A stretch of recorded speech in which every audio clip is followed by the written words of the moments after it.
ಈ ವಿಷಯ ತಿಳಿದ ತಕ್ಷಣ ಏನಿಸ್ತು ಸರ್? ಶಾಕ್ ಆಯ್ತಾ? ಒಂದು ಮಧ್ಯಾಹ್ನ ಆಗ್ತಿದ್ದಂಗೆ ಗಾಬರಿ ಜಾಸ್ತಿ ಆಗ್ತಾ ಬಂತು. ಸೊ ಅದು ದಿನ ನೋಡ್ತಿದ್ದಂಗೆ ಭಯಗಳು ಸ್ಟಾರ್ಟ್ ಆಯ್ತು. ಇದೇನು ಈ ಥರ ಮಾಡ್ಕೊಂಡಿದ್ದಾರೆ ಇವರು, ಈ ಬೇಡದಿರೋ ಕೆಲಸ ಆಗ್ಬಿಟ್ಟಿದ್ದೀರಾ ಅಂತ.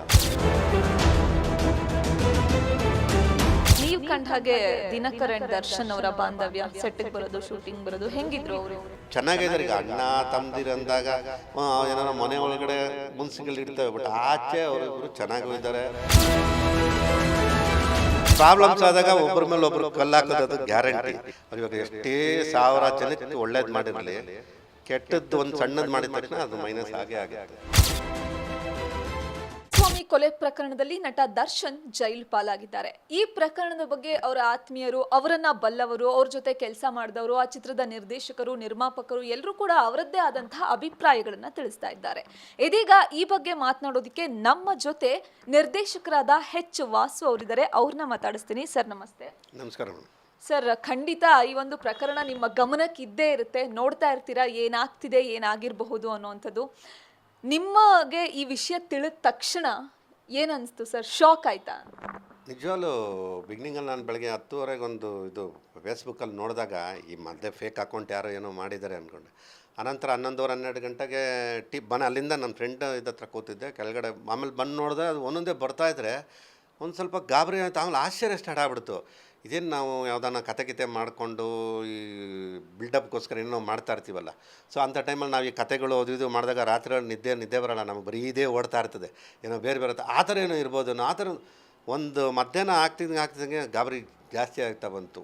ನೋಡ್ತಾ ಇದ್ರೆ ಒಂದೊಂದು ನಿಮಿಷಕ್ಕೂ ನಮ್ಮ ಚಾನಲ್ಗಳಲ್ಲೇ ನಾವು ನೋಡಿ ಅದೆಲ್ಲ ನೋಡ್ದು. ಅದಾದಮೇಲೆ ನಾನು ಇದಕ್ಕೆ ಹೋಗಿ ಅನ್ನಪೂರ್ಣೇಶ್ವರ ನಗರದ ಹತ್ರ ಹೋದೆ. ಫಸ್ಟು ಇಲ್ಲಿದ್ದು ಕಾಮಾಕ್ಷಿ ಪಳ್ಳೆ ಇದ್ರಲ್ಲ, ಅಲ್ಲೋದು ಏನು ಕ್ರೌಡು ಜನಗಳು, ಅಲ್ಲೇನೂ ಆಗಲಿಲ್ಲ. ಸೊ ವಾಪಸ್ ತಿರ್ಗಾ ಮನೆಗೆ ಬಂದೆ. ಸೊ ಅದು ದಿನ ನೋಡ್ತಿದ್ದಂಗೆ ಭಯಗಳು ಸ್ಟಾರ್ಟ್ ಆಯಿತು. ಇದೇನು ಈ ಥರ ಮಾಡ್ಕೊಂಬಿಟ್ಟಿದ್ದಾರೆ ಇವರು, ಈ ಬೇಡದಿರೋ ಕೆಲಸ ಆಗ್ಬಿಟ್ಟಿದ್ದೀರಾ ಅಂತ ಒಂದಷ್ಟು ಭಯ ಆಯಿತು ಅವಾಗ. ಸರ್, ಲಾಲಿ ಹಾಡು ಸಿನಿಮಾದಿಂದ ನಿಮ್ಮ ಅವರ ಒಂದು ಕಾಂಬಿನೇಷನ್ ಶುರುವಾಗುತ್ತೆ. ಅದಾದಮೇಲೆ ಭಗವಾನ್ ಮಾಡ್ತೀರಾ, ಇಂದ್ರ ಮಾಡ್ತೀರಾ, ವಿರಾಟ್ ಮಾಡ್ತೀರಾ. ಅಂದರೆ ದರ್ಶನ್ ಅವರು ಜರ್ನಿ ಶುರು ಮಾಡಿದಾಗಿಂದ ಒಂದಷ್ಟು ಹೆಸರು ಮಾಡಿ ಸ್ಟಾರ್ ನಟ ಆಗೋವರೆಗೂ ಆದಮೇಲೂ ನೀವು ಅವ್ರನ್ನ ನೋಡ್ಕೊಂಡೇ ಬಂದಿದ್ದೀರಾ. ನೀವು ಕಂಡಾಗೆ ಹೇಗೆ ದರ್ಶನ್ ಅಂತ? ಮೇಡಮ್, ನಾನು ಫಸ್ಟು 2002 ಅಲ್ಲಿ ಲಾಲಿ ಹಾಡು ಸಿನಿಮಾ ಮಾಡಿದೆ. ಅದು ಒಂದು ಮ್ಯೂಸಿಕಲ್ ಸಬ್ಜೆಕ್ಟ್ ಸಿನಿಮಾ. ಸೊ ಅದರಲ್ಲಿ ತುಂಬ ಅವರು ಸಾಫ್ಟ್ ಅಂದರೆ ಸಾಫ್ಟ್, ಅವರು ಸೈಲೆಂಟ್ ಸಾಫ್ಟ್ಗಿಂತ ಸೈಲೆಂಟು ಕ್ಯಾರೆಕ್ಟ್ರು ಹಂಗೆ ಇದೆ ಸಿನಿಮಾದಲ್ಲಿ. ಅವರು ಹಂಗೆ ಸೈಲೆಂಟ್ ಆಗಿರೋರು. ಅವರು ಇನ್ನೂ ಅವಾಗ 3ನೇ ಸಿನಿಮಾ 4ನೇ ಸಿನಿಮಾ ಇರ್ಬೋದು ನಂದು ಲಾಲಿ ಹಾಡು. ಅವ್ರು ಬಂದರೆ ಬೆಳಗ್ಗೆ ಸೆಟ್ಟಲ್ಲಿ ಅವ್ರ ಪಾಡಿಗೆ ಸೈಲೆಂಟಾಗಿ ಕೂತಿರೋ, ನಾವು ಕರೆದ್ರೆ ಏನು ಆ್ಯಕ್ಟಿಂಗ್ ಮಾಡೋದು, ಹೋಗಿ ಸೈಲೆಂಟಾಗಿ ಕೂತ್ಕೊಳ್ಳೋದು ಅಷ್ಟೇ. ನಾವೇ ಇನ್ನು ಸೀನಿಯರ್ ಆರ್ಟಿಸ್ಟ್ಗಳು ಅವಾಗ ಉಮಾಶ್ರೀ ಮೇಡಮ್ ಅವರು, ದೊಡ್ಡಣ್ಣ ಅವರು, ನಾವೆಲ್ಲ ಸ್ವಲ್ಪ ಹಂಗೆ ನಾವೆಲ್ಲ ಫ್ರೀಯಾಗಿ ಮಾತಾಡ್ತಿದ್ದು. ತುಂಬ ಪಿಕ್ಚರ್ಗಳು ಮಾಡಿದ್ದು, ಅಸ್ಟೆಂಟಾಗೆಲ್ಲ ಅವ್ರ ಜೊತೆ ಕೆಲಸ ಮಾಡಿದ್ರು, ನಾವೆಲ್ಲ ಫ್ರೀಯಾಗಿ ಮಾತಾಡಿದ್ವಿ. ಇವ್ರು ಮಾತ್ರ ಸೈಲೆಂಟಾಗಿ ಅವ್ರ ಅಸ್ಟೆಂಟ್ಗಳ ಜೊತೆ ಕುಂತ್ಕೊಂಡಿರೋರು. ಏನಿಲ್ಲ, ಸೈಲೆಂಟ್ ಕರೆದ್ರೆ ಡೈಲಾಗ್ ಕೇಳೋದು, ಬರೋದು, ಹೋಗೋದು. ಅವ್ರಿಗೇನೋ ಡೌಟ್ ಇತ್ತು ಅಂದರೆ ನಮ್ಮ ಅಸೋಸಿಯೇಟ್ ಒಬ್ಬರು ರುದ್ರೇಶ್ ಅಂತ, ಅವನ್ನ ಕರೆದು ಅವನ ಹತ್ರ ಎಲ್ಲ ಹೇಳಿಸ್ಕೊಳ್ಳೋರು. ಆಮೇಲೆ ಕೆಲವು ತುಂಬ ಸಾಫ್ಟಾಗಿ ತುಂಬ ಲೋ ಆಗಿ ಮಾತಾಡಬೇಕು. ಅಂಥ ಟೈಮಲ್ಲಿ ಕೇಳೋರು, ಗುರುಗಳೇ ಇದು ಹೆಂಗೆ ಹೇಳಬೇಕು, ಇದೇನು ಮಾಡಬೇಕು ಅಂತ ಕೇಳೋರು. ಅದನ್ನು ಹೇಳ್ಕೊಟ್ಟು ಅದೇ ಥರ ಮಾಡೋರು. ಅದು ಬಿಟ್ಟರೆ ಇನ್ನೇನೂ ಮಾತಾಡ್ತಾ ಇರಲಿಲ್ಲ ಅವರು. ಲಾಲಿ ಹಾಡು ಸಿನಿಮಾದಲ್ಲಂಥವ್ರು ಒಂದು ಚೂರು ಎಕ್ಸ್ಟ್ರಾ ಮಾತೇ ಆಡ್ತಾ ಇರಲಿಲ್ಲ ಅವರು. ಆಮೇಲೆ ಎಷ್ಟು ಟೈಮ್ ನಾವು ಪ್ಯಾಕಪ್ ಮಾಡ್ತೀವೋ, ಅವ್ರು ಬೆಳಗ್ಗೆ ಬಂದರೆ ನಾವು ಎಷ್ಟೊತ್ತು ಪ್ಯಾಕಪ್ ಮಾಡ್ತೀರೋ ಅಷ್ಟೊತ್ತವರೆಗೂ ಕುಂತಿರೋರು. ಅವ್ರ ಪಾಡಿಗೆ ಅವರು ಹೋಗ್ತಾಯಿದ್ರು. ಅದರಲ್ಲಂತೂ ಏನು ಸೌಂಡೇ ಮಾಡ್ತಾಯಿರಲಿಲ್ಲ ಅವರು. ಅದಾದಮೇಲೆ 2004 ಭಗವಾನ್ ಮಾಡಿದ್ರು. ಭಗವಾನ್ ಸಿನಿಮಾ ಮಾಡೋಷ್ಟೊಳಗೆ ಅವರೊಂದು 10-12 ಸಿನಿಮಾ ಮಾಡಿಬಿಟ್ಟಿದ್ರು ಅಷ್ಟೊಳಗೆ ಏನಾಗಿತ್ತು, ಅವ್ರ ಯೂನಿಟ್ ಹುಡುಗರೆಲ್ಲ ಅವ್ರ ಕಡೆಯವ್ರೆ. ನಮ್ಮದು ಸಾರಾ ಗೋವಿಂದ್ ಅವ್ರ ಕಂಪ್ನೀಲಿ ಜಾಸ್ತಿ ಇದು ಎಸ್ ಎ ಗೋವಿಂದರಾಜ್ ಅವರು ಯೂನಿಟನ್ನೇ ಯೂಸ್ ಮಾಡ್ತಾಯಿದ್ದು. ಆ ಯೂನಿಟ್ ಹುಡುಗರೇ ಎಲ್ಲ ಇವ್ರಿಗಿದ್ರು. ಅವರೆಲ್ಲ ತುಂಬ ಹತ್ರ ಪರಿಚಯಗಳು. ಸೊ ಅದರಲ್ಲಿ ಸ್ವಲ್ಪ ತಮಾಷೆ ಮಾಡೋದು. ಅದರಲ್ಲೊಬ್ಬರು ಕಾಳಪ್ಪ ಅಂತಿದ್ರು, ವಯಸ್ಸಾದವರು, ಆ ಕಡೆ ಮೈಸೂರು ಇದು ಕೊಳ್ಳೇಗಾಲದ ಕಡೆಯವರು. ಆಯಪ್ಪನ ಜೊತೆ ಜಾಸ್ತಿ ಸ್ಪೆಂಡ್ ಮಾಡಿದ್ರು. ಯಾಕಂದ್ರೆ ಅವ್ರ ಭಾಷೆ, ಅವ್ರ ಭಾಷೆ, ಅವ್ರು ಮಾತಾಡೋದು, ತಮಾಷೆ ಮಾಡೋದು, ಅವ್ರ ಜೊತೆ ಸೇರ್ಕೊಂಡವ್ರು ಅಷ್ಟೇ. ಯಾರೇ ಏನೋ ತೆಗಿತಲ್ಲ, ಅವ್ರು ಶಾರ್ಟ್ ಮುಗೀತಾ ಆ ಹುಡುಗರ ಜೊತೆ ಸೇರ್ಕೊಂಡು ತಮಾಷೆ ಮಾಡ್ತಾಯಿರೋದು. ಆ ಥರ ಇದು ಮಾಡ್ತಾಯಿದ್ರು. ಅದಾದಮೇಲೆ ನಾವು 2006 ಇಂದಿರಾ ಮಾಡಿದೆ. ಇಂದಿರಾ ಮಾಡಿದಾಗ ನಮ್ಗೆ ಅವ್ರಿಗೂ ಒಂದು ಒಳ್ಳೆ ಬಾಂಡಿಂಗ್ ಆಯಿತು. ಅಲ್ಲಿಂದ ಕ್ಲೋಸ್ ಸ್ಟಾರ್ಟ್ ಮಾಡಿದೋ. ಅದಾದಮೇಲೆ ಎಲ್ಲ ನಮ್ಮ ಬರ್ಡೇ ಇರ್ಬೋದು, ಅವ್ರ ಮನೆ ಫಂಕ್ಷನ್ ಇರ್ಬೋದು, ಯಾವುದೋ ಆಡಿಯೋ ರಿಲೀಸ್ ಇರ್ಬೋದು, ಈಗ ದಿನಕರ್ದು ಮದುವೆ ಇರ್ಬೋದು, ಎಲ್ಲದೂ ವಿಷಯಕ್ಕೂ ಅಟೆಂಡ್ ಮಾಡ್ತಾಯಿದ್ದು. ಪ್ರತಿಯೊಂದು ನಾವು ಶ್ರೀಧರ್ ಸಾರು, ಕೃಷ್ಣಕುಮಾರ್ ಅವರು, M G Ramamurthy sir producer, ಒಂದಷ್ಟು ಜನ ನಮ್ಮ ಫ್ರೆಂಡ್ಸು ಎಲ್ಲ ಆಳ್ವರು ಯಾರ್ಯಾರು ಇದೀವೋ ಇಷ್ಟು ಜನ ನಾವು ರೆಗ್ಯುಲರಾಗಿ ಕರೆಯೋರು. ಏನೇ ಫಂಕ್ಷನ್ ಆಗಲಿ ಏನೇ ಅವ್ರ ಮನೇಲಿ ನಡೆದ್ರು ಕರ್ಕೊಂಡು ಹೋಗೋರು, ನಮ್ಮನ್ನೆಲ್ಲ ಕರೆಯೋರು. ನಾವು ಹೋಗಿ ಅಟೆಂಡ್ ಮಾಡ್ತಾಯಿದ್ದೋ. ಯಾವುದೋ ಬೇರೆ ಸಿನಿಮಾದ ಆಡಿಯೋ ಲಾಂಚಿಂಗ್ ಇದ್ರೂ ಕರೆಯೋರು, ಇನ್ನೇನೋ ಒಂದು ಇದ್ರೂ ಕರೆಯೋರು. ಸೊ ಆ ಥರ ಅವ್ರು ಯಾವತ್ತೂ ಸಟ್ಟಲ್ಲಿ ನಮ್ಮ ಎದುರುಗಡೆ ಒಬ್ಬರನ್ನ ಏಕವಚನದಲ್ಲಿ ಮಾತಾಡಿಲ್ಲ, ನಮ್ಮನ್ನು ನಾವು ಏನು ಹೇಳೋದಕ್ಕೆ ನಮ್ಮ ರಗಡಾಗಿ ಲುಕ್ ಕೊಟ್ಟಿಲ್ಲ, ತುಂಬ ಸಾಫ್ಟಾಗಿರೋರು. ಆ ಥರ ನಾವು ನೋಡಿದ್ದವ್ರನ್ನ, ದರ್ಶನ್ ಅವ್ರನ್ನ. ಸರ್, ವಿರಾಟ್ ಸಿನಿಮಾ ಅಂತ ಬಂದಾಗ ವಿರಾಟಲ್ಲಿ ಒಂದಷ್ಟು ಡಿಫ್ರೆನ್ಸಸ್ ಕಾಣುತ್ತೆ ತೆರೆ ಮೇಲೆ. ಯಾಕೆ ಅದು ಗ್ಯಾಪ್ ತಗೊಂಡು ಮತ್ತೆ ಸಿನಿಮಾ ಮಾಡಿದ್ದ, ಹೇಗೆ, ಯಾಕೆ ಗ್ಯಾಪ್ ಕೊಟ್ಟಿದ್ದಂತ? ಗ್ಯಾಪ್ ಅದು ದರ್ಶನರಿಂದಲ್ಲ, ಅದು ನಮ್ಮ ಪ್ರೊಡ್ಯೂಸರ್ಸಿಂದಾಗಿದೆ. ಅಂದರೆ ಫಸ್ಟು ಒಬ್ಬರು ಹೈದರಾಬಾದ್ ಪ್ರೊಡ್ಯೂಸರ್ನ ನಾನೇ ಇಂಟ್ರೊಡ್ಯೂಸ್ ಮಾಡಿದ್ದೆ ಅವ್ರನ್ನ. ಈ ಥರ ಒಂದು ಬಂದವ್ರೆ ಸರ್, ಕರ್ಕೊಂಡು ಹೋದೆ, ಒಪ್ಕೊಂಡ್ರು, ಸಿನಿಮಾ ನಡೀತು. ಸಿನಿಮಾ ನಡೀತಿರ್ಬೇಕಂದ್ರೆ ಆ ಪ್ರೊಡ್ಯೂಸರ್ ಏನು ಮಾಡಿದ್ರು, ನಾನೇ ಅವಾಗ ನನಗೆ ಉದಯ ಟಿ ವಿಲಿ ಚೆನ್ನಾಗಿತ್ತು, ನಾನು ಎಲ್ಲ ಸಿನಿಮಾ ಅವ್ರಿಗೆ ಕೊಡ್ತೀನಿ. ಸೊ ಅಲ್ಲಿ ಮಾತಾಡ್ಬಿಟ್ಟು ಇವ್ರಿಗೆ 2 ಕೋಟಿ ರೂಪಾಯಿ ಇದ್ರ ಮೇಲೆ ಕೊಡಿಸ್ಬಿಟ್ಟಿದ್ದೆ, ವಿಡಿಯೋ ಮೇಲೆ. ಆನಂತರ ಇದು ಉದಯರಂಗ ಅಂತ ಒಂದು ಫೈನಾನ್ಸ್ ಕಂಪ್ನಿ ಇದೆ, ಅಲ್ಲೂ 2 ಕೋಟಿ ಕೊಡಿಸ್ಬಿಟ್ಟಿದ್ದೆ. ಸೊ ಈ ಶೂಟಿಂಗ್ ನಡೀತಿರುವಾಗ ಅವ್ರು ದುಡ್ಡು ತೊಗೊಂಡು ಆ ಪ್ರೊಡ್ಯೂಸರ್ ಏನು ಐಡಿಯಾ ಮಾಡಿದ್ರು, ಇದು ಸ್ವಲ್ಪ ಬಡ್ಜೆಟ್ ಸಿನಿಮಾ, ಇದ್ರ ಬಂದಿರೋದು ಒಂದು ಕೋಟಿನ 2 ಕೋಟಿನ ತೊಗೊಂಡು ಅಲ್ಲಿ ತೆಲುಗಲ್ಲಿ ಯಾವುದೋ ಒಂದು ಸಿನಿಮಾ ಮಾಡಿಬಿಟ್ಟು ಅದ್ರದ್ದು ಆಡಿಯೋ ರೇಟ್ಸ್ 4 ಕೋಟಿ ಬರುತ್ತೆ, ಅದನ್ನು ತೆಗೆದು ಇಲ್ಲಿ ಹಾಕ್ಕೊಂಬಿಡೋಣ ಅಂದ್ಬಿಟ್ಟು ಅಲ್ಲೋಗಿ ಸಿಗಾಕೊಂಡು ಅವರು ಫುಲ್ ಅಪ್ಸ್ಕ್ಯಾಂಡಿಂಗ್ ಆಗ್ಬಿಟ್ರು, ಕೈ ಬಿಟ್ಟು ಹೊಡೋಗ್ಬಿಟ್ರು ಅವರು. ಅದಾದಮೇಲೆ ಸಿನಿಮಾ ನಿಂತೋಯ್ತು. 1 ವರ್ಷ ಆಯಿತು, 1.5 ವರ್ಷ ಆಯಿತು. ಇವ್ರನ್ನ ಬೇರೆ ನೆಕ್ಸ್ಟ್ ಶೆಡ್ಯೂಲ್ ಅಷ್ಟೊಳಗೆ ಒಂದು 6-7 ತಿಂಗಳು ಕಾಯಿಸ್ಬಿಟ್ಟು ಇವ್ರದ್ದು ಡೇಟ್ ವೇಸ್ಟು, ಬೇರೆಯವರು ಸಿನಿಮಾ ಮಾಡೋಕ್ಕಾಗಿಲ್ಲ. ಹಂಗೆ 1.5 ವರ್ಷ ಆಗಿದ ತಕ್ಷಣ ನನಗೆ ಉದಯ ಟಿ ವಿಯವರು ಎಲ್ಲ ಫೋನ್ ಮಾಡೋಕ್ಕೆ ಸ್ಟಾರ್ಟ್ ಮಾಡಿದ್ರು, ಏನು ಹೊಸ ಕೊಡುತ್ತೆ, ಏನು ಮಗಳ, ಏನು ಹೆಂಗೆ ಮುಗುತ್ತೆ. ಈ ಕಡೆ ಉದಯರಂಗ ಅವರು ಫೋನು, ಏನು ಬಡ್ಡಿ ಬದ್ದಲ್ಲ, ಏನು ಇಂಟ್ರೆಸ್ಟ್ ತಾನೇ ಕೊಡೋದು. ಸೊ ಈ ಥರ. ಆಮೇಲೆ ನಾನು ಸ್ವಲ್ಪ ಕೆಲವು ಫ್ರೆಂಡ್ ಸರ್ಕಲಲ್ಲಿ ಬೇರೆ ಈಸ್ಕೊಟ್ಬಿಟ್ಟಿದ್ದೆ. ನಾವು ಬ್ಯಾಂಕಾಗಿ ಹೋಗಿದ್ದು, ಅಲ್ಲಿ ಪ್ರೊಡ್ಯೂಸರು ದುಡ್ಡು ಅಷ್ಟೊಂದು ತಂದಿರಲಿಲ್ಲ, ಅಲ್ಲಿ ಇದಾಯಿತು ಅಂತ. ಸೊ ಆ ಟೈಮಲ್ಲಿ ನನ್ನ ಫ್ರೆಂಡ್ಸ್ ಹತ್ರ ಬೇರೆ ಈಸ್ಕೊಟ್ಬಿಟ್ಟಿದ್ದೆ. ಸೊ ಅದೊಂದು ಇವೆಲ್ಲ ಕಮಿಟ್ಮೆಂಟ್ ಇತ್ತು. ಸೊ ಏನು ಮಾಡೋದು ಇವಾಗ, ಹಿಂಗೆ ಆಗ್ತಾಯಿಲ್ಲ ಅಂತ ಭಾರಿ ಟೆನ್ಷನ್ ಆಯಿತು. ಅದು ಮುಗಿಸೋದು ಹೆಂಗೆ ಅಂತಂದಾಗ ನಾನೇ ಒಂದು ರಿಸ್ಕ್ ತೊಗೊಂಡೆ. ಸೊ ಒಂದು ಐಡಿಯಾ ಮಾಡೋಣ ಅಂದ್ಬಿಟ್ಟು ಗಾಂಧಿನಗರದಲ್ಲಿ ಪಾರಿಜಾತ ಅಂತಿದೆ, ಮಧು ಅಂತಿದ್ದಾರೆ, ಅವ್ರ ಫೈನಾನ್ಸ್ ದೊಡ್ಡ ಪ್ರೊಡ್ಯೂಸರ್, ಅವ್ರ ಅಪ್ಪ ಎಲ್ಲ ರಾಜ್ಕುಮಾರ್ ಸಿನಿಮಾ ಎಲ್ಲ ಮಾಡಿದ್ದಾರೆ, ಕಸ್ತೂರಿ ನಿವಾಸ ಅದೆಲ್ಲ ಮಾಡಿದ್ದಾರೆ. ಸೊ ಅವ್ರ ಹತ್ರ ಬಿಟ್ಟು ನಮ್ಮ ಫ್ರೆಂಡ್ ಇನ್ನೊಬ್ಬರು ಇದ್ದಾರೆ, ಸಫೇರ್ ಮೂವೀಸ್ ವೆಂಕಟೇಶ್ ಅಂತ, ಅವರಿಬ್ಬರನ್ನು ಕೂರಿಸಿ ಮಾತಾಡಿ, ಸರ್ ಈ ಸಿನಿಮಾಗೆ ಇಷ್ಟು ದುಡ್ಡು ಬೇಕು, ನನಗೆ ಅರ್ಜೆಂಟಾಗಿ ಒಂದು 50 ಲಕ್ಷ ಕೊಡಿ, ಸಿನಿಮಾ ಸ್ಟಾರ್ಟ್ ಮಾಡಬೇಕು. ಆಮೇಲೆ ನಿಮ್ಗೆ ಏನೇನು ಡಾಕ್ಯುಮೆಂಟ್ ಬೇಕೋ ಪ್ರೊಡ್ಯೂಸರ್ ಹತ್ರನೆಲ್ಲ ಮಾಡಿಸ್ಕೊಳ್ತೆ, ಅವ್ರಿಗೆ ಏನು ಬೇಕೋ ಅದನ್ನೆಲ್ಲ ಬರ್ಕೊಟ್ಬಿಟ್ಟು ನಾನೇನು ಮಾಡಿದೆ, 50 ಲಕ್ಷದಲ್ಲಿ ದರ್ಶನ್ ಸರ್ಗೇನು ಒಂದು ತಮ್ಮ ಅಮೌಂಟ್ ಕೊಡಬೇಕಾಯ್ತು, ಅದು ಮತ್ತು ಒಂದು ಚೆಕ್ಕು ಎಲ್ಲ ತಗೊಂಡು ಮನೆಗೆ ಹೋದೆ. ಅವ್ರು ಕೇಳಿದ್ರು, ಗುರುಗಳೇ ಯಾರು ಕೊಟ್ಟರು ದುಡ್ಡು ಅಂದರು. ಸರ್ ಅವರೆಲ್ಲ ಅದರ ತಿಳ್ಕೊಂಬಿಟ್ಟಿದ್ರು ಅಷ್ಟೊಳಗೆಲ್ಲ ಫುಲ್ ಪೆಂಟಬ್. ಇಲ್ಲ ಸರ್, ನಾನು ಓಪನ್ನಾಗಿ ಹೇಳಿದೆ, ಇಲ್ಲ ಸರ್ ಈ ಥರ ಆಗೋಗ್ಬಿಡುತ್ತೆ, ಎಲ್ಲರೂ ಈ ಥರ ನನಗೆ ಪ್ರೆಷರ್ ಇದೆ, ನಾನು ಈ ಥರ ದುಡ್ಡು ತಂದುಬಿಟ್ಟಿದ್ದೀನಿ, ಅದಕ್ಕೆ ಕ್ಲಿಯರ್ ಮಾಡಿ ಶೂಟಿಂಗ್ ಸ್ಟಾರ್ಟ್ ಮಾಡಿಬಿಡೋಣ ಅಂತಿದ್ದೀನಿ. ಗುರುಗಳೇ, ಈ ಶೂಟಿಂಗ್ ಈ ಪಿಕ್ಚರ್ ಏನು ನಿಂತೋಗಲ್ಲ ಇಲ್ಲಿಗೇ, ನೀವು ಫಸ್ಟ್ ಏನು ಸೇಫ್ಟಿಯಾಗಿದ್ದೀರಾ ಫಸ್ಟ್ ಹೇಳಿ. ನಿಮ್ಮ ಹತ್ರ ಮನೆ ಇದೆಯಾ, ನಿಮಗಿನ್ನೂ ಒಂದು ಮಗಳಿದ್ದಾಳೆ, ಮಗ ಇದ್ದಾನೆ, ಮಗಳಿಗೆ ಮದುವೆ ಮಾಡೋಕೆ, ಇವೆಲ್ಲ ರಿಸ್ಕ್ ಇಟ್ಕೊಂಡು ನೀವು ಯಾಕೆ ಸಾಲ ತರ್ತೀರಾ? ನಾಳೆ ಇದು ನೀವು ಮಾತಾಡಿರೋ ದುಡ್ಡಿಗೆ ನೀವು ಅಂದ್ಕೊಂಡಿರೋದಕ್ಕೆ ಈ ಸಿನಿಮಾ ಮುಗಿಯಲ್ಲ, ಜಾಸ್ತಿ ಆಗುತ್ತೆ. ಆಮೇಲೆ ಈಗ ನಂಬರ್ ಆಫ್ ಡೇಸ್ ಆಗ್ಬಿಟ್ಟಿದೆ, 3 ಜನ ಹೀರೋಯಿನು, ಒಬ್ಬೊಬ್ಬರು ಒಂದೊಂದು ದಿಕ್ಕಲ್ಲಿದ್ದಾರೆ, ಇವ್ರನ್ನೆಲ್ಲ 3 ಜನ ಸೇರಿಸ್ಬೇಕು. ಆಮೇಲೆ ಫ್ರೇಮ್ ಟು ಫ್ರೇಮಲ್ಲಿ ಇದ್ದಾರೆ 3 ಜನ, ಅವ್ರ ಡೇಟ್ಗಳೆಲ್ಲ ಹುಡುಕಿ ನೀವು ಮಾಡೋಕ್ಕೆ ಇನ್ನೂ 6 ತಿಂಗಳು ಬೇಕಾಗುತ್ತೆ. ಅಷ್ಟುವರೆಗೂ ಬಡ್ಡಿಲಿಂದ ತಂದು ಕಟ್ತೀರಾ ನೀವು? ಇದೆಲ್ಲ ರಿಸ್ಕ್ ಇದೆ, ಯೋಚನೆ ಮಾಡಬೇಡಿ, ಸಿನಿಮಾ ಮುಗಿಯುತ್ತೆ ಅಂದ್ಬಿಟ್ಟು ವಿಜಯ್ ಅಂತ ಕರೆದ್ರು. ಅವ್ರ ಮಿಸ್ಸಸ್ ಬಂದರು, ಗುರುಗಳಿಗೆ ಆ ಬ್ಯಾಗು ಆ ಚೆಕ್ ಕೊಡ್ಬಿಡು ಅಂದರು. ತೊಗೊಂಬಂದು ನನಗೆ ಹೋಗ್ಬಿಟ್ಟು ವಾಪಸ್ ಕೊಟ್ಬಿಟ್ಟು ಫೋನ್ ಮಾಡಿ ಅಂತ ಅನಿಸಿದ್ರು. ಅದಾದಮೇಲೆ ನಾನು ಸಾರಾ ಗೋವಿಂದ ಅವ್ರನ್ನ ಹಿಡಿದು ಸಿ ಕಲ್ಯಾಣ್ ಅಂತ ಹೈದರಾಬಾದಲ್ಲಿದ್ದಾರೆ, ಆ ಪ್ರೊಡ್ಯೂಸರ್ನ ಹಿಡಿದು ಸೊ ಮತ್ತೆ ಸ್ಟಾರ್ಟ್ ಮಾಡಿದೆ. ಅದನ್ನು ಹೆಂಗೆ ಇದು ಮಾಡಬೇಕು ಅಂತ ಸ್ಟಾರ್ಟ್ ಮಾಡಿ ಎಲ್ಲ ಮಾಡಿ ಮತ್ತೆ ಸ್ಟಾರ್ಟ್ ಮಾಡೋಷ್ಟು ಮತ್ತು ಅಷ್ಟೊತ್ತಿಗಾಗಲೇ 2.5 ಇಯರ್ಸ್ ಆಗೋಯ್ತು. 2.5 ಇಯರ್ಸ್ ಆದಾಗ ನಿಮ್ಗೆ ವೇರಿಯೇಷನ್ ಇದ್ದೇ ಇರುತ್ತಲ್ವ. ಆ ಪಿಕ್ಚರಲ್ಲಿ ಸ್ಲಿಮ್ ಆಗಿದ್ರು, ಮೊದಲು ನೀವು ಹೇಳೋದು ಕರೆಕ್ಟು. ಒಂದು ಶಾರ್ಟಲ್ಲಿ ಸ್ಲಿಮ್ ಆಗಿರ್ತಾರೆ, ಇನ್ನೊಂದು ಶಾರ್ಟಲ್ಲಿ ಕಂಪ್ಲೀಟ್ ಎಲ್ಲೋ ಈಗ ಮನೇಲಿ ಮಾತಾಡಿದಾಗ ಸಣ್ಣಗಿರ್ತಾರೆ, ರೋಡಲ್ಲಿ ಬರ್ತಾರೋದ್ರಲ್ಲಿ ಬೇರೆ ಥರ ಇರ್ತಾರೆ. ಸೊ ಹಂಗಾಗಿ ಸ್ವಲ್ಪ ವೇರಿಯೇಷನ್ ಆಗಿ 2.5 ವರ್ಷ ಮೇಲೆ ತೊಗೊಂಬಿಟ್ರಿಂದ ಸ್ವಲ್ಪ ಆ ಥರ ಇತ್ತು. ಆ ಸಿನಿಮಾನ ಹೆಂಗೋ ಮಾಡಾತ ಮುಗಿಸ್ದೆ. ನಾನು ಮುಗಿಸ್ದೆ. ಅದರಲ್ಲಿ ದರ್ಶನ್ ಅವ್ರ ಸಪೋರ್ಟೂ ನಮಗೆ ಇದ್ದಿದ್ದರಿಂದನೇ ಅದು ಮುಗಿಯೋಕ್ಕಾಗಿದ್ದು. ಯಾಕೆಂದರೆ ಅಷ್ಟೊತ್ತಿಗಾಗಲೇ ಇವ್ರ ರೆಮೆಂಡೇಷನ್ ಕೂಡ ನಾನು ಮಾತಾಡಿದ್ದಕ್ಕೂ 5% ಜಾಸ್ತಿ ಆಗೋಗ್ಬಿಟ್ಟಿತ್ತು. ಅಂಥದ್ರಲ್ಲೂ ಕೂಡ ನಮ್ಗೆ ಯಾವುದೇ ಒಂದೇನು ತೊಂದರೆ ಕೊಡದೆ ನಾನು ಕರೆದಿದ್ದ ಟೈಮ್ಗೆ ಅದೆಲ್ಲದಕ್ಕಿಂತ ಬೇರೆ ಪಿಕ್ಚರ್ದು ಒಂದು ಗೆಟಪ್ ಏರ್ಸಿತ್ತು, ಅವ್ರಿಗೆ ಇದು ಮಾಡಿ ನಾನು ಕಮ್ಮಿ ಏರ್ಸ್ ಕಟಿಂಗ್ ಮಾಡಿಕೊಂಡು, ಆಮೇಲೆ ಕಾಸ್ಟ್ಯೂಮ್ಗಳೆಲ್ಲ ಹಳೆಯ ಕಾಸ್ಟ್ಯೂಮ್ಗಳು, ಯಾಕಂದರೆ ಕಂಟಿನ್ಯೂಟಿ ನನಗೆ ಅಂಥ ಕಾಸ್ಟ್ಯೂಮ್ ಕೂಡ 3.5 ವರ್ಷ ಇಟ್ಟಿದ್ದು ಕೂಡ ಅಡ್ಜಸ್ಟ್ ಮಾಡ್ಕೊಂಡು ಹಾಕ್ಕೊಂಡು ಮಾಡಿ ಸಿನಿಮಾ ಮುಗಿಸ್ಕೊಟ್ರು. ಸೊ ನೀವು ನೋಡಿದಾಗೆ ಲಾಲಿ ಹಾಡು ಟೈಮಲ್ಲಿ ಹೇಗಿತ್ತು, ಎಷ್ಟು ರೆಮ್ಯುನರೇಷನ್ಗೆ ಅವ್ರು ಕೆಲಸ ಮಾಡಿದ್ರು, ಹೋಗ್ತಾ ಹೋಗ್ತಾ ಅವರ ಸ್ಟಾರ್ಡಮ್ ಮತ್ತು ರೆಮ್ಯುನರೇಷನ್ ಹೇಗೆ ಬೆಳೀತಾ ಹೋಯ್ತು ನೀವು ಕಂಡ ಹಾಗೆ? ರೆಕಮೆಂಡೇಷನ್ ಬಗ್ಗೆ ನಮ್ಗೆ ನಮ್ಗೆ ಹೇಳೋಕೆ ಯಾಕಂದರೆ ಪ್ರೊಡ್ಯೂಸರ್ಗಳು ಮಾತಾಡೋದು. ಯಾಕಂದ್ರೆ ನಮ್ಮ ಲಾಲ್ ಯಾರ್ಡಲ್ಲಿ ನಮಗೆ ಹೇಳಿದಂದರೆ ಗೋವಿಂದ್ ಸರ್ ನನ್ನ ಕಂಪ್ನಿ ಪೂರ್ತಿ ನಾನೇ ನೋಡೋದ್ರಿಂದ ನನಗೆ ಗೊತ್ತು ಅದು 5 ಲಕ್ಷ ಕೊಟ್ಟಿದ್ದು ನಾವು ಲಾಲ್ ಯಾರ್ಡ್. ಅದಾನಂತರ ಅವ್ರು ಒಬ್ಬೊಬ್ರಿಗೂ ಒಂದೊಂದು ಥರ ಪೇಮೆಂಟ್ಗಳು ಮಾಡ್ಕೊಂಡು ಹೋಗ್ತಿದ್ರು. ಪೇಮೆಂಟ್ ಮಾಡ ಬಟ್ ಡೇ ಬೈ ಡೇ ಅವ್ರು ಇಂಕ್ರೀಸ್ ಆಗೇ ಹೋಗ್ತಾಯಿದ್ರು, ಯಾವತ್ತೂ ಲೋ ಆಗಿ ಹೋಗಿರೋ. ಹೋಗ್ತಾ ಹೋಗ್ತಾ ಹೋಗ್ತಾ ಒಂದೊಂದೇ ಮೆಟ್ಲನ್ನ ನಿಧಾನಕ್ಕೆ ಹತ್ಕೊಂಡು ಹೋಗ್ತಾನೆ ಇದ್ರು. ಒಳ್ಳೆ ಅಪ್ ಟು ನಮ್ಮದು ಇದು ವಿರಾಟ್ ಮಾಡೋಷ್ಟೊಳಗೆ ಅವ್ರು ಸೂಪರ್ ಸ್ಟಾರ್ ಆಗೋಗ್ಬಿಟ್ಟಿದ್ರು. ಆ ರೇಂಜೇ ಬೇರೆ ಇತ್ತು. ಅವ್ರಿಗೆ ನಾನು ಹೇಳಿದ್ನಲ್ಲ, ನಾನು ವಿರಾಟ್ ಮಾಡುವಾಗಿರೋ ರೆಕಮೆಂಡೇಷನ್ನು, ನಾನು ಫಸ್ಟು ಮಾತಾಡಿರೋ ರೆಕಮೆಂಡೇಷನ್ ಅಜಗಜಾಂತರ, ಅಷ್ಟು ಹೇಳೋಕ್ಕೆ ಸಾಧ್ಯ ಇಲ್ಲ. ಆದರೂ ಅವ್ರು ಯಾವುದೇ ಒಂಚೂರು ಇದು ಮಾಡ್ದಂಗೆ ಬಂದು ಅದನ್ನು ಮುಗಿಸ್ಕೊಟ್ರು. ಆ ರೆಕಮೆಂಡೇಷನ್ ಬಗ್ಗೆ ಎಲ್ಲೆಲ್ಲಿ ಏನೇನು ಅನ್ನೋದು ನನಗೆ ಗೊತ್ತಿಲ್ಲ. ಸೊ ನಮ್ಮದು ಲಾಲ್ ಯಾರ್ಡಲ್ಲಿ ಹಂಗಿತ್ತು. ಅದಾದ ನಂತರ ಅದು ಬಿಡಿ, ಅದು ಎಷ್ಟು ಪಟ್ಟು ಜಾಸ್ತಿ ಇದ್ದಾರೆ ಅವರು. ಅದು ಬಟ್ ನಿಮಗೆ ಮಾತ್ರ ವಿರಾಟ್ ಸಿನಿಮಾನ ಒಪ್ಕೊಂಡ ರೆಮ್ಯುನರೇಷನ್ಗೆ ಮುಗಿಸ್ಕೊಟ್ರಾ? 100% ಅದು ಏನು ಕಮಿಟ್ಮೆಂಟ್ ಇತ್ತು ಆ ಕಮಿಟ್ಮೆಂಟ್ಗೆ ಮಾಡಿಕೊಟ್ರು.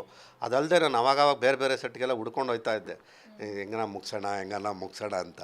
ಒಂದು ದಿವಸನೂ ಅವರು ಮುಖ ಗಂಟು ಹಾಕ್ಕೊಂಡು ಇವ್ನು ಯಾಕೆ ಬಂದ, ಇವ್ನು ಯಾಕೆ ತಲೆ ತಿಂತಾನೆ, ಅವ್ರು ಹೆಂಗೆ ನನ್ನನ್ನು ಮಾತಾಡ್ತಾಯಿದ್ರು ಗುರುಗಳಂತ ಕರೆದು ಕೂರಿಸಿ ಮಾತಾಡಿ ಅದೇ ಥರ ಊಟ ಮಾಡಿಸಿ. ಆಮೇಲೆ ಒಂದು ಸ್ವಲ್ಪ ದಿನ ನನಗೆ ಗ್ಯಾಸ್ಟ್ರಿಕ್ ಪ್ರಾಬ್ಲಮ್ ಬಿಟ್ಟು ನಾನು ಕಾಫಿ ಕುಡಿಯೋದೆಲ್ಲ ಬಿಟ್ಬಿಟ್ಟಿದ್ದೆ.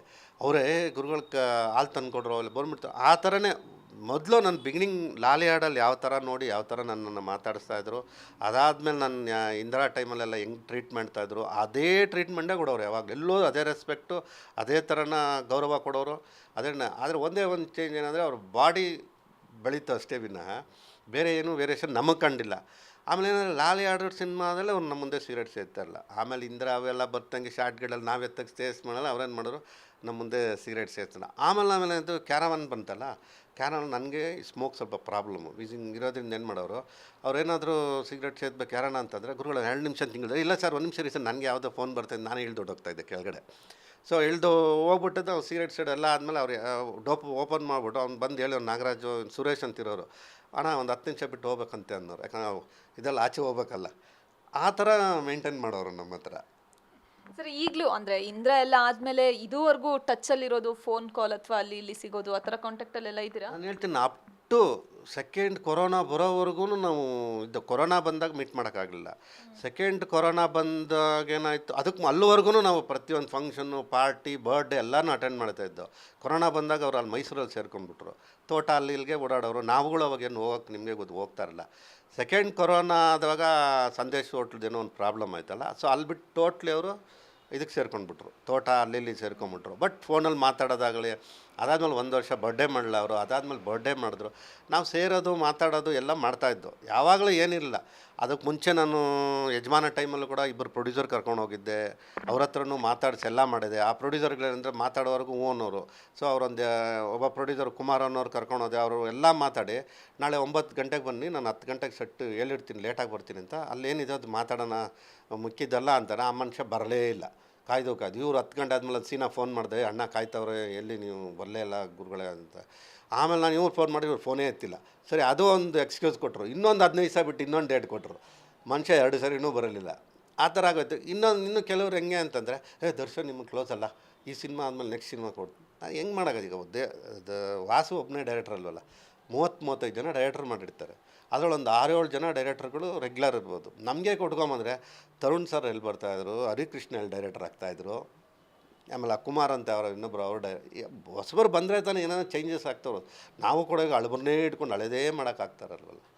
ಸರ್ ಈ ಜರ್ನಿಲಿ ಮಲ್ಲಿಕಾರ್ಜುನ್ ಇದ್ರಾ, ಅಂದರೆ ಅವ್ರ ಡೇಟ್ಸ್ ಎಲ್ಲ ನೋಡ್ಕೊಳ್ಳೋ ಅಂಥದ್ದು? ಮಲ್ಲಿಕಾರ್ಜುನ್ ನಿಮ್ಮ ಟಚ್ಚಲ್ಲಿ ಅಥವಾ ನಿಮಗೆ ಗೊತ್ತಿದೆ? ಮಲ್ಲಿಕಾರ್ಜುನ್ ನನಗೆ ಚೆನ್ನಾಗಿದ್ರು. ಅವ್ನು ನನ್ನಿಂದನೇ ಅಲ್ಲಿಗೆ ಹೋಗೋಕ್ಕೆ ಸಾಧ್ಯ ಆಗಿದ್ದು. ಫಸ್ಟು ದಿನಕರ್ ಹತ್ರ ಇದ್ದರು. ನನ್ನ ಸಿನಿಮಾ ಇಂದಿರಾದಲ್ಲಿ ನನ್ನ ಅಸೋಸಿಯೇಟ್ ಆಗಿ ಬಂದರು ಅವರು. ನನ್ನ ಸಿನಿಮಾ ಅಸೋಸಿಯೇಟ್ ಆಗಿ ಬಂದು ಆಮೇಲೆ ಇಲ್ಲಿ ಪರ್ಮನೆಂಟಾಗಿ ಅವ್ರ ಜೊತೆ ಸೇರಿಕೊಂಡ್ರು. ನನ್ನ ಜೊತೆ ಅಪ್ ಟು ಅವ್ರು ಓಡೋಗೋವರೆಗೂ ನನ್ನ ಜೊತೆ ಚೆನ್ನಾಗೇ ಇದ್ದ. ಅವನು ಹಿನ್ನೆಲೆ ಗೊತ್ತಿರಲಿಲ್ಲ, ಬಟ್ ನಮ್ಮ ಜೊತೆ ಅದೇ ರೆಸ್ಪೆಕ್ಟು, ಅದೇ ಇದರಲ್ಲಿರೋನು. ಏನು ದುಡ್ಡು ಕಾಸು ವ್ಯವಹಾರಗಳೆಲ್ಲ ಕರೆಕ್ಟಾಗೇ ಇತ್ತು. ಅವ್ನು ಇಂಟೀರಿಯಲ್ ದರ್ಶನ್ ಸರ್ ಹತ್ರ ಅವ್ರದ್ದು ಏನೇನು ಬಿಗ್ನೆಸ್ ಆಯಿತೋ ನನಗೆ ಗೊತ್ತಿಲ್ಲ. ಆಮೇಲೆ ಅವ್ನು ಹೋಗಿದ್ದು ಒಟ್ಟೋದ ಈ ಥರ ಇಲ್ಲ ಅಂತ ಇವ್ರು ಹೇಳ್ದಾಗಲೇ ನನಗೆ ಗೊತ್ತಾಗಿದ್ದು ಅವನ ಬಗ್ಗೆ. ಸರ್ ಇಲ್ಲೊಂದಷ್ಟು ಫೋಟೋಸ್ ನೋಡ್ತಾ ಇದ್ದೆ, ನೀವು ದಿನಕರ್ ಅವರು ದರ್ಶನ್ ಅವರು ಎಲ್ಲ ಒಟ್ಟಿಗೆ ಇರೋವಂಥದ್ದು. ನೀವು ಕಂಡ ಹಾಗೆ ದಿನಕರ್ ಆ್ಯಂಡ್ ದರ್ಶನ್ ಅವರ ಬಾಂಧವ್ಯ, ಸೆಟ್ಟಿಗೆ ಬರೋದು, ಶೂಟಿಂಗ್ ಬರೋದು, ಹೆಂಗಿದ್ರು ಅವರಿಬ್ರು? ಚೆನ್ನಾಗಿದ್ರು ಮೇಡಮ್. ನೋಡಿ, ಇದು ನಿಮ್ಗೆ ಸಾಕ್ಷಿ ಹೇಳ್ತೀವಿ, ಸ್ವಿಟ್ಜರ್ಲ್ಯಾಂಡ್ಗೆ ದಿನಕರು ಬಂದಿದ್ದರು. ಈ ಸ್ವಿಟ್ಜರ್ಲ್ಯಾಂಡ್ನಲ್ಲಿ ತೆಗ್ದಿರೋ ಫೋಟೋ ಇದು ನಾವು. ಇನ್ನೂ ಒಂದಷ್ಟು ಫೋಟೋಸ್ಗಳಿದೆ, ಬೇರೆ ಬೇರೆ ಸೆಟ್ಗೆಲ್ಲ ಬರೋ, ಎಲ್ಲ ಸೆಟ್ಗೂ ಬರೋರು. ವಿಜಯಲಕ್ಷ್ಮಿ ಅವ್ರು ಬರ್ತಾಳೆ, ಯಾವಾಗ ಒಂದೊಂದು ಇಂದ್ರಾದಲ್ಲಿ ಒಂದು ಸರಿ ಬಂದಿದ್ದರು. ಆದಮೇಲೆ ವಿರಾಟ್ಗೆ ಬಂದೇ ಇಲ್ಲ, ವಿರಾಟ್ ಇದಕ್ಕೆ ಬಂದೇ ಇಲ್ಲ. ಅವರೊಬ್ಬರು ಬಂದು ಆಮೇಲೆ ಅವರಿಬ್ಬರು ಚೆನ್ನಾಗೇ ಇದ್ದಾರೆ. ಈಗ ಅಣ್ಣ ತಮ್ಮದಿರು ಅಂದಾಗ ಏನಾರ ಮನೆ ಒಳಗಡೆ ಮುನ್ಸಿಗಳು ಇಡ್ತವೆ, ಬಟ್ ಆಚೆ ಅವರಿಬ್ಬರು ಚೆನ್ನಾಗೂ ಇದ್ದಾರೆ, ಅವರು ಅನುಕೂಲವಾಗೂ ಇದ್ದಾರೆ. ಇವರು ದಿನಕರ್ ಅವರು ಈಗ ನೋಡಿ, ಫಸ್ಟ್ ಸಿನಿಮಾ, ಆ ಸಿನಿಮಾಗೆ ಫೈನಾನ್ಷಿಯಲ್ ಬ್ಯಾಕಪ್ ಯಾರು ಮಾಡಿರೋದು? ದರ್ಶನ್ ಸಾರೇ. ನವಾಗ್ರಹಕ್ಕೆ ಯಾರು ಫೈನಾನ್ಷಿಯಲ್ ಬ್ಯಾಕಪ್ಪು? ದರ್ಶನ್ ಸಾರೇ. ಅವ್ರ ಅಮ್ಮನ ಹೆಸರು ಪ್ರೊಡ್ಯೂಸರ್ ಇರ್ಬೋದು, ದರ್ಶನ್ ಸಾರೇ. ಅದನಂತರ ಬುಲ್ಬುಲ್ ಮಾಡಿದ್ದಕ್ಕೂ ದರ್ಶನ್ ಸಾರೇ ಫೈನಾನ್ಷಿಯಲ್. ಅವರೆಲ್ಲ ಚೆನ್ನಾಗಿದ್ದಾರೆ. ದಿನಕರ್ದೇನು ಅಂತಂದರೆ, ನಾನು ಇವಾಗ ಒಬ್ಬ ಡೈರೆಕ್ಟರ್ ಆಗಿದ್ದೀನಿ, ನಾನು ಸಂಪಾದನೆ, ನನ್ನ ಸ್ವಂತ ದುಡ್ಡಲ್ಲಿ ನಾನು ಒಂದು ಮನೆ ಕಟ್ಟಬೇಕು, ನನ್ನ ಆಸೆ ಥರ ನಾನು ಮನೆ ಕಟ್ಕೋಬೇಕು ಅನ್ನೋದಿದೆ. ಬಿಟ್ಟರೆ ಯಾರೋ ಹೇಳ್ತಾ ಇದ್ದಾರೆ ಸುಮ್ಮನೆ ಒಂದು BHK ಮನೇಲಿದ್ದಾರೆ, ತುಂಬ ಪ್ರಾಬ್ಲಮ್ಲಿದ್ದಾರೆ. ಆ ಥರ ಏನಿಲ್ಲ ಮೇಡಮ್. ಒಬ್ಬ ಸ್ಟಾರ್ ತಮ್ಮ ಹೆಂಗಿರ್ಬೇಕೋ ಆ ಥರ ಇದ್ದಾರೆ. ಆ ಮನುಷ್ಯನ ಒಂದು ಪ್ರಿನ್ಸಿಪಾಲ್ ಇದೆ, ಆ ಪ್ರಿನ್ಸಿಪಾಲ್ನ ಫಾಲೋ ಮಾಡ್ತಾ ಇದ್ದಾರೆ ಅಷ್ಟೇ. ಅವರಿಬ್ಬರು ಅಣ್ಣ ತಮ್ಮದರಲ್ಲಿ ಬೇರೆ ಈ ಥರ ಎಲ್ಲ ಫೈನಾನ್ಷಿಯಲಿ ಅವ್ರಿಗೇನು ಸಪೋರ್ಟ್ ಮಾಡೋದಿಲ್ಲ. ಇನ್ನು ಅವ್ರ ಅಮ್ಮ, ಅವ್ರ ಆಸೆ ಏನಂದರೆ, ನನ್ನ ಗಂಡ ಕಟ್ಟಿದ ಮನೆ ಇಲ್ಲಿ ನಾನು ಇರ್ತೀನಿ, ನೀವು ಎಷ್ಟು ದೊಡ್ಡ ಮನೆ ಕಟ್ಟಿರಿ, ನಿಮ್ಮ ಮನೆಗೆ ಬರ್ತೀನಿ, ಊಟ ಮಾಡ್ತೀನಿ, ಇರ್ತೀನಿ, ನನಗೆ ಎಷ್ಟು ದಿನ ಬೇಕು ಅಷ್ಟು ನಾನು ಬಟ್ ಇರೋದು ಮೈಸೂರಲ್ಲಿ, ನನ್ನ ಲೈಫ್ ಫುಲ್ ಇಲ್ಲೇ ಅನ್ನೋದು ಅವರು ಡಿಸಿಷನ್. ಎಲ್ಲರೂ ಚೆನ್ನಾಗಿದ್ದಾರೆ, ಎಲ್ಲ ಮಾತಾಡ್ತಾರೆ, ಎಲ್ಲ ಹೋಗ್ತಾರೆ. ಇವಾಗ ನಾನು ಹೇಳಿದ್ನಲ್ಲ, ಬರ್ತ್ಡೇಗೆ ಅವ್ರದ್ದು ಇದಕ್ಕೆ ಫಂಕ್ಷನ್ಗೆಲ್ಲ, ಆಮೇಲೆ ಇದು ಒಟ್ಟಿಗೆ ಎಲ್ಲ ಒಂದು ಸರಿ ಶಿರ್ಡಿಗೆ ಹೋಗಿದ್ದು. ಅವ್ರ ಫ್ಯಾಮಿಲಿ, ಅಮ್ಮ, ದಿನಕರ್ ಫ್ಯಾಮಿಲಿ, ನಮ್ಮ ಎಲ್ಲರೂ ಹೋಗಿದ್ದೀವಿ ನಾವು ಒಟ್ಟಿಗೆ, ಫುಲ್ ಫ್ಯಾಮಿಲಿ. ಸುಜನ್ನು ತುಂಬ ಜನ ಹೋಗಿದ್ದೀವಿ ಒಟ್ಟಿಗೆ. ಶಬರಿಮಲೆ ಇದಕ್ಕೆ ಹೋಗಿದ್ದೀವಿ, ಶಿರ್ಡಿಗೆ ಹೋಗಿದ್ದೀವಿ, ಒಟ್ಟೊಟ್ಟಿಗೆ ಹೋಗಿದ್ದೀವಿ. ಸರ್ ಅದೇ ಕೊನೆಯದಾಗಿ, ಈಗ ಸದ್ಯಕ್ಕೆ ಈ ಥರದ್ದು ಒಂದು ಪ್ರಕರಣದಲ್ಲಿ ಸಿಕ್ಕಾಕೊಂಡಿದ್ದಾರೆ. ಎಲ್ಲ ಒಂದು ಕಡೆ ಒಬ್ಬ ಸ್ಟಾರ್ ನಟ, ಸಾಕಷ್ಟು ಅಭಿಮಾನಿಗಳನ್ನು ಸಂಪಾದಿಸಿರೋರು, ಇದೊಂದು ಸಣ್ಣ ಮಿಸ್ಟೇಕ್ ಆಗಬಾರ್ದಿತ್ತೇನೋ ಅಂತ ಅನ್ಸುತ್ತೆ. 100% ಆಗಬಾರ್ದು ಅನ್ನೋದು ನಿಜ ಮೇಡಮ್. ಏನಾಗಿದೆ ಅಂತ ಹೇಳೋಕ್ಕೆ ಇಲ್ಲಿ ಸಣ್ಣ ಮಿಸ್ಟೇಕ್ ಏನಾಗಿದೆ ಅಂದರೆ, ಇವ್ರು ಹೇಳಿರ್ಬೋದೇನೋ, ನೋಡಪ್ಪ ಅವ್ರ ಹುಡುಗರಿಗೆ ಯಾರಿಗೋ ನಾಗರಾಜ್ನಿಗೋ ಇನ್ನೊಬ್ಬನಿಗೆ ಹೇಳಿರ್ಬೋದು, ನೋಡೋ ಯಾರೋ ಈ ಥರ ಮಾಡ್ತಾಯಿದ್ದಾರೆ, ಅವನನ್ನು ತಿಳ್ಕೊಳ್ಳಿ ಅಂತ ಹೇಳಿರ್ತಾರೆ. ಇವ್ರೇನು ಮಾಡಿರ್ತಾರೆ, ನಾವೆಲ್ಲ ಸೇರಿ ಇವ್ನಿಗೆ ಹೊಡೆದು ಬಡ್ದು ಮಾಡಿಬಿಟ್ರೆ ನಾವು ಹೀರೋ ಆಗಿಬಿಡ್ತೀವಿ, ದರ್ಶನ್ ಸರ್ ಹತ್ರ ಆಗ್ಬಿಡ್ತೀವಿ. ನಾವು ಇದನ್ನು ಮಾಡಿದ್ಮೇಲೆ ಯಾರೋ ಸಾಯಿಸ್ಬೇಕು ಅನ್ನೋ ಮೂಡಲ್ಲಿ ಅವ್ರನ್ನೇನು ಹೊಡೆದಿರಲ್ಲ. ಬಟ್ ಇವ್ರು ಮಾಡೋ ಅತಿರೇಕೆಯಿಂದ ಆಗಿರುತ್ತೆ. ಇದರಲ್ಲಿ ದರ್ಶನ್ ಸರ್ ಎಷ್ಟು ಇನ್ವಾಲ್ವ್ಮೆಂಟ್ ಇದೆ, ಏನಿಲ್ಲ, ಏನು ಅನ್ನೋದು ನಡೀತಾರೆ. ಇನ್ವೆಸ್ಟಿಗೇಷನ್ ಮೇಲೆ ನಾವು ಮುಂದೆ ತೀರ್ಮಾನ ತಗೋಬೇಕು. ಆಮೇಲೆ ಒಂದು ಗಾದೆನೇ ಇದೆ ಅಲ್ಲ, ಈ ನೀವು ಇದು ಈಚಿಲ್ದ ಮನೆಗಡೆ ಕೆಳಗಡೆ ಕೂತ್ಕೊಂಡು ಮಜ್ಜಿಗೆ ಕುಡಿದ್ರೂ ಎಂಡ ಕುಡ್ದು ಅನ್ನೋದೇ ಬರುತ್ತೆ. ಆಮೇಲೆ ಒಂದು ಪ್ರಾಬ್ಲಮ್ಸ್ ಆದಾಗ ಒಬ್ಬರ ಮೇಲೆ ಒಬ್ರು ಕಲ್ಲು ಹಾಕೋದು, ಅದು ಗ್ಯಾರಂಟಿ. ಇವಾಗ ಎಷ್ಟೇ 1000 ಜನಕ್ಕೆ ಒಳ್ಳೇದು ಮಾಡಿರಲಿ, ಕೆಟ್ಟದ್ದು ಒಂದು ಸಣ್ಣದು ಮಾಡಿದ ತಕ್ಷಣ ಅದು ಮೈನಸ್ ಆಗೇ ಆಗುತ್ತೆ ಅಲ್ವಾ? ಎಷ್ಟೇ ನೀವು ಒಳ್ಳೇದು ಮಾಡಿರಿ, ಮೈನಸ್ ಆಗ್ತಾರೆ. ಅದಕ್ಕೆ ನಾವು ಒಳ್ಳೇದು ಮಾಡೋ ಟೈಮಲ್ಲೂ ತುಂಬ ಯೋಚನೆ ಮಾಡಿ ಹೆಜ್ಜೆಗಳನ್ನ ಇಡಬೇಕು. Thank you sir. ಇನ್ನೊಂದು ನನ್ನ ರಿಕ್ವೆಸ್ಟ್, ದರ್ಶನ್ ಅಭಿಮಾನಿಗಳಿಗೆ ನಂದೊಂದು ರಿಕ್ವೆಸ್ಟು, ದಯವಿಟ್ಟು ನೀವು ಯಾವುದೇ ಆವೇಶಕ್ಕೆ ಒಳಗಾಗದೆ, ಚಾನಲ್ಗಳ ಬಗ್ಗೆ ನೆಗೆಟಿವ್ ಆಗಲಿ, ಬೇರೆ ನಿರ್ಮಾಪಕರ ಬಗ್ಗೆ ಆಗಲಿ, ಆರ್ಟಿಸ್ಟ್ ಬಗ್ಗೆ ಆಗಲಿ, ಪೊಲೀಸ್ ಡಿಪಾರ್ಟ್ಮೆಂಟ್ ಆಗಲಿ, ಯಾರ ಬಗ್ಗೆನೂ ನೀವು ದಯವಿಟ್ಟು ನೆಗೆಟಿವ್ ಆಗಿ ಮಾತಾಡಬೇಡಿ. ನೀವುಗಳು ಈ ಥರ ನೆಗೆಟಿವ್ ಆಗಿ ಮಾತಾಡೋದ್ರಿಂದ ಮುಂದಿನ ದಿನಗಳಲ್ಲಿ ದರ್ಶನ್ ಸಾರನ್ನ ಒಂದು ಬೇಲ್ ವಿಷಯನೇ ಆಗ್ಬೋದು, ಕೇಸು ವಿಷಯನೇ ಆಗ್ಬೋದು, ಮಾತಾಡೋಕ್ಕೆ ಬೇರೆ ಬೇರೆ ಥರ ಪ್ರಾಬ್ಲಮ್ಗಳು ಕ್ರಿಯೇಟ್ ಮಾಡ್ಕೊಳಂಗಾಗುತ್ತೆ.